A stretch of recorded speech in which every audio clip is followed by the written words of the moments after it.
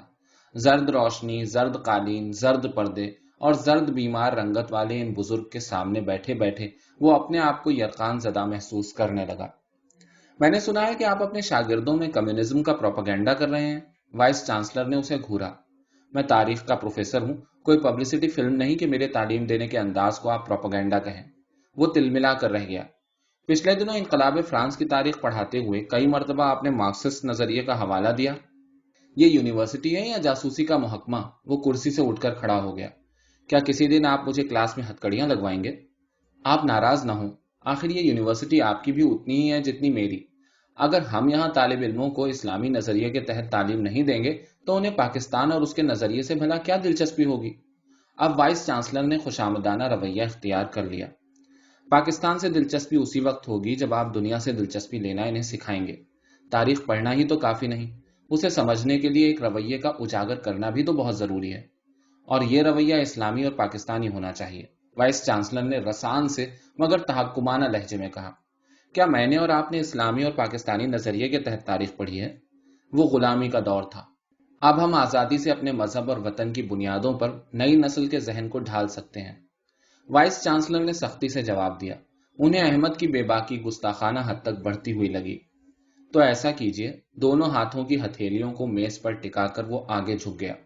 ملک کے تمام تعلیمی ادارے بند کروا دیجیے، مسجدوں میں مدرسے کھول دیجیے تاکہ بچے قرآن اور تھوڑی بہت فقہ اور حدیث کے آگے کچھ پڑھ نہ سکیں۔ تعلیمی ادارے بند کرنے کی ضرورت نہیں پڑے گی، انشاءاللہ ان کا ماحول خود ہی مسجدوں جیسا ہو جائے گا۔ وہ زمانہ ضرور آئے گا، وائس چانسلر نے بات ختم کرنے کے انداز میں کہا۔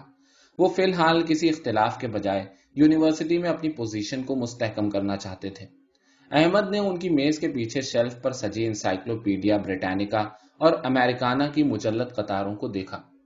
سیاہ فریم میں جڑی ان کی آکسفورڈ یونیورسٹی کی ڈاکٹریٹ کی ڈگری پر ایک نظر ڈالی اور اس بڑی سی تصویر کو جس میں وائس چانسلر جھکے ہوئے ملک کے حکمراں field marshal general Ayub Khan کو یونیورسٹی کی اعزازی ڈگری پیش کر رہے تھے، دیکھتے ہوئے بڑی شائستگی سے پوچھا، ایسے کس مدرسے میں آپ نے پڑھا ہے؟ اور آفس سے باہر نکل گیا۔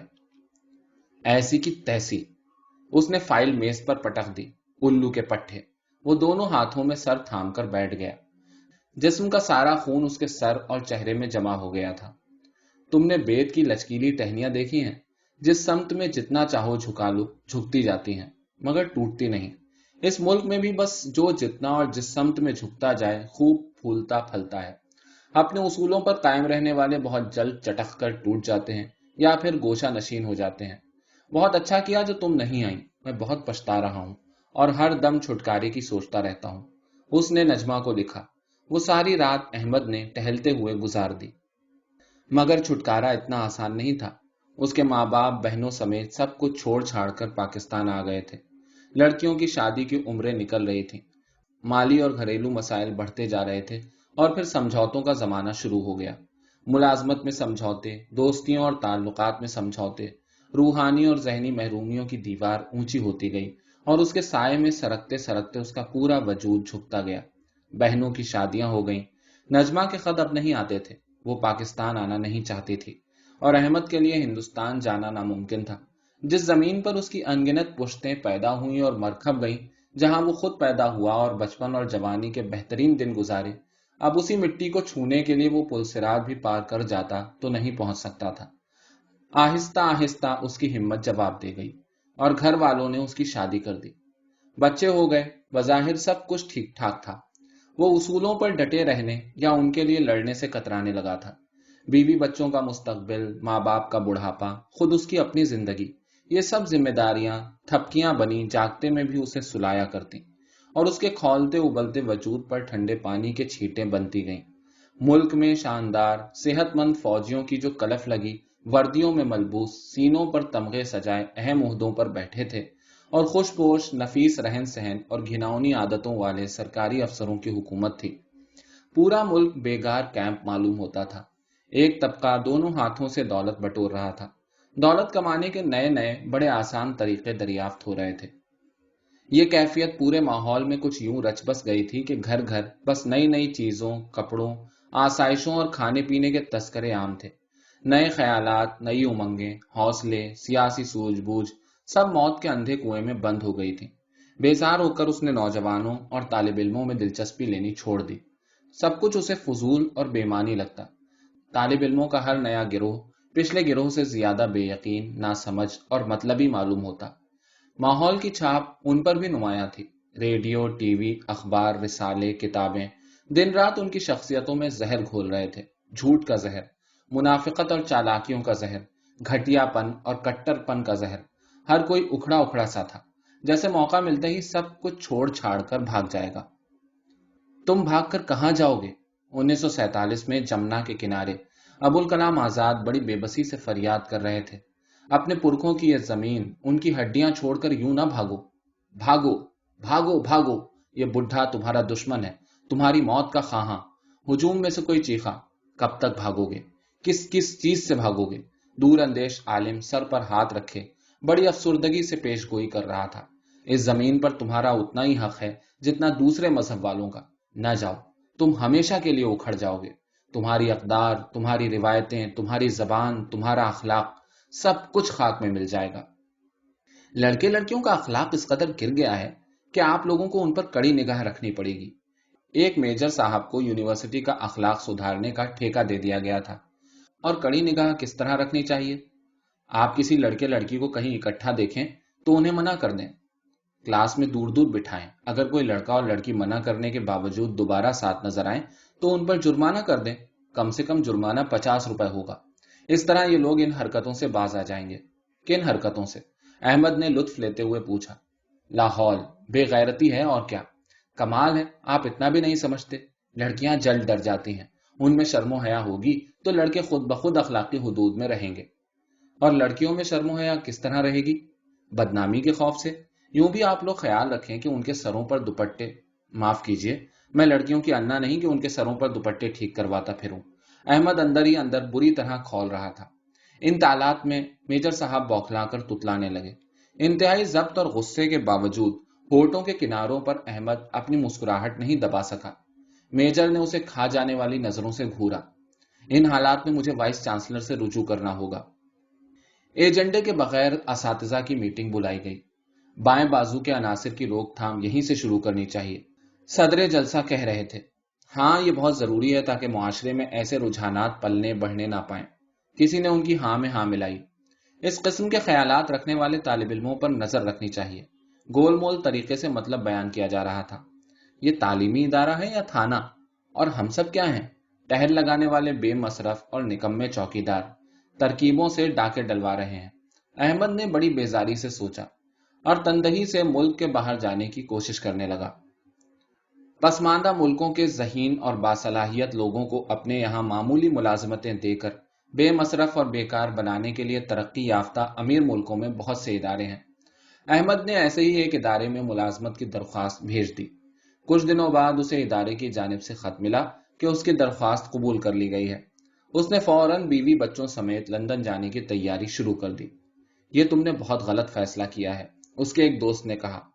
بہت پہلے میں ایک بڑے فیصلے کی غلطی کا خمیازہ ابھی تک بھگت رہا ہوں۔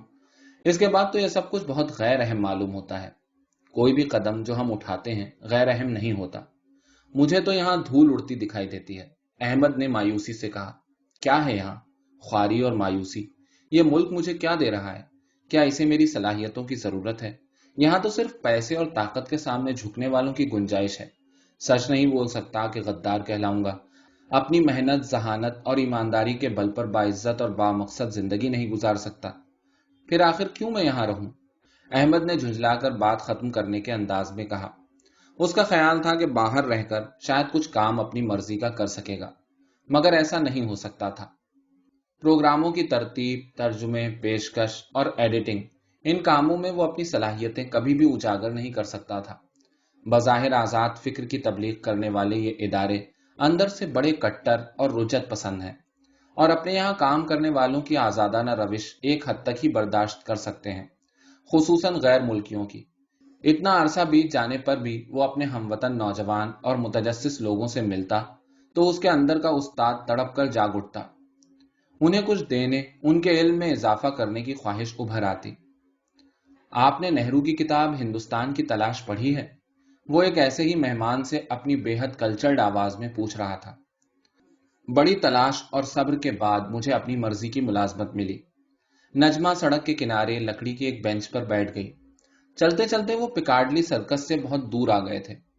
سامنے بگ بین کے گھنٹے کی سوئی آہستہ آہستہ آگے بڑھ رہی تھی۔ مایوسی اور طویل انتظار کے بعد، سب کچھ چھوڑ دوں، چلی جاؤں یہاں سے۔ شدید روحانی، جذباتی اور ذہنی اذیت کے دنوں میں وہ ٹہلتی ہوئی سوچا کرتی، مگر تذبذب اور غیر یقینی کا یہ دور مختصر ثابت ہوا۔ خصوصاً 2 جنگوں کے بعد سے تو اسے اپنے فیصلے کی سچائی پر بے پناہ اعتماد ہو گیا تھا۔ جو ہوا سو ہوا۔ وہ سگریٹ پھینک کر ایک نئی توانائی سے کام میں جٹ جاتی۔ بہت کام کرنا ہے، وہ اپنے طالب علموں سے کہتی۔ اپنی اس پروفیسر کی جواں ہمتی دیکھ کر ان کی بڑی ڈھارس بنتی۔ اسے اپنے شاگردوں میں بڑا یقین نظر آتا۔ یہ اعتماد طویل جمہوریت اور بے باک ماحول کا ورثہ تھا۔ وہ ملک کی سیاست اور دوسرے مسائل میں حصہ لے رہے تھے۔ ہندو اور مسلمان لڑکے لڑکیاں بغیر کسی پچھتاوے اور شرمندگی کے آپس میں شادیاں کر رہے تھے، گھر بسا رہے تھے۔ گڑبڑ بھی تھی، کھینچا تانی بھی، بورژوا سوسائٹی کی لعنتیں اور ناانصافیاں، مگر بیگانگی اور بے دلی کا احساس نہیں تھا۔ آؤ گھر چلیں، احمد نے گھڑی دیکھتے ہوئے کہا۔ وہ بس اسٹینڈ کی طرف چل پڑے۔ نجمہ احمد کے گھر سے کچھ فاصلے پر اپنی بہن کے یہاں ٹھہری ہوئی تھی۔ میں نے سنا ہے پاکستان میں لوگ کئی کئی گھر بناتے ہیں، ڈھیروں زمینیں خریدتے ہیں، وہاں یہ بڑا کاروبار ہے۔ تم نے کیا کیا؟ نجمہ نے پوچھا۔ میں نے یہ سب کیا ہوتا تو یہاں نہ آتا۔ احمد نے زندگی میں پہلی مرتبہ لندن کے نواح میں گھر خریدا تھا۔ ملک کی معیشت تو ان ہتھ کنڈوں سے جلد برباد ہو جائے گی۔ وہ تو ہو چکی، کب کی، بس آ چکی تھی۔ فون پر تمہاری آواز سنی تو برسوں کا عرصہ لمحوں میں طے کر کے بہت دور ماضی میں پہنچ گیا۔ مگر تم نے مجھے تلاش کیسے کیا؟ بس میں سوار ہوتے ہوئے احمد نے پوچھا۔ 2 بوڑھی انگریز عورتیں بڑے بڑے اوور کوٹ پہنے سامنے کی سیٹوں پر جا کر بیٹھ گئیں۔ بہت آسان تھا۔ اکثر ریڈیو پر تمہاری اگر مگر، چنانچہ اور تاہم، جھوٹ اور سچ سنتی ہوں۔ نجمہ کو انگریزوں کے محتاط انداز گفتگو سے ہمیشہ الجھن ہوتی تھی۔ بہت دنوں سے بہن بلا رہی تھی۔ اب اسپین سے واپسی میں سوچا کہ 1 ہفتے یہاں ٹھہر جاؤں، پتا نہیں پھر کبھی موقع ملے یا نہ ملے۔ ایک مرتبہ تم سے ملنے کی خواہش بھی تھی۔ وہ گردن موڑ کر کھڑکی سے باہر دیکھنے لگی۔ تم بہت شاندار اور باہمت ہو۔ تمہارا خیال آتا ہے تو اپنا وجود بڑا گھٹیا اور بے مصرف معلوم ہوتا ہے، احمد نے بہت خلوص سے کہا۔ وہ خاموش باہر دیکھتی رہی۔ خوشیاں کتنی جلدی اذیتیں بن جاتی ہیں، اور خواب پورے ہو جائیں تو شاید ان کی آرزو بھی نہ رہے۔ برسوں پہلے کالج کی ہری بھری تنہائیوں میں بہت سے ان کہے وعدے، آنکھوں کی جنبش، نہ رکنے والی مسکراہٹیں اسے بری طرح یاد آنے لگیں۔ کبھی کبھی محبت انسان کو بہت بلند کر دیتی ہے، چھوٹی چھوٹی باتوں اور ضرورتوں سے بے نیاز۔ وہ جس جذبے کی بھٹی سے سلگ کر نکلی تھی، اس نے اس کے لیے بہت سی خواہشوں اور آسائشوں کو بے معنی بنا دیا تھا۔ اتنے بڑے ذاتی غم اور محرومی کے بعد آدمی یا تو بہت مضبوط اور فراخ دل ہو جاتا ہے یا بہت بزدل اور بے بس۔ کچھ سوچ کر وہ کمزور لہجے میں بولی، ہاں کم از کم ہمارے ملک میں کہنے سننے کی آزادی ہے، اور یہ بڑی بات ہے۔ تم پچھلے سال ہندوستان آئے تھے، مجھ سے ملے کیوں نہیں؟ اس نے اچانک شکایت کی۔ اگلی سیٹ پر ایک نوجوان جوڑا بیٹھا تھا۔ لڑکی کسی بات پر ناراض تھی اور مسلسل رو رہی تھی۔ لڑکا اس پر جھکا ہوا اسے منانے اور پھسلانے کی کوشش کر رہا تھا۔ کبھی اس کا سر چومتا، کبھی گلے لگاتا، مگر لڑکی تنک کر اس کا ہاتھ جھٹک دیتی۔ احساس جرم اور یہ خیال کہ تم نے مجھے معاف نہیں کیا ہوگا، پھر تم تھیں بھی اتنی دور مدراس میں۔ میں نے تمہیں معاف نہیں کیا ہوگا؟ نجمہ کے ہونٹوں پر موہوم سی مسکراہٹ پھیل گئی۔ وہ دونوں ہاتھوں کی انگلیوں کو ملاتے ہوئے سوچ میں ڈوب گئی۔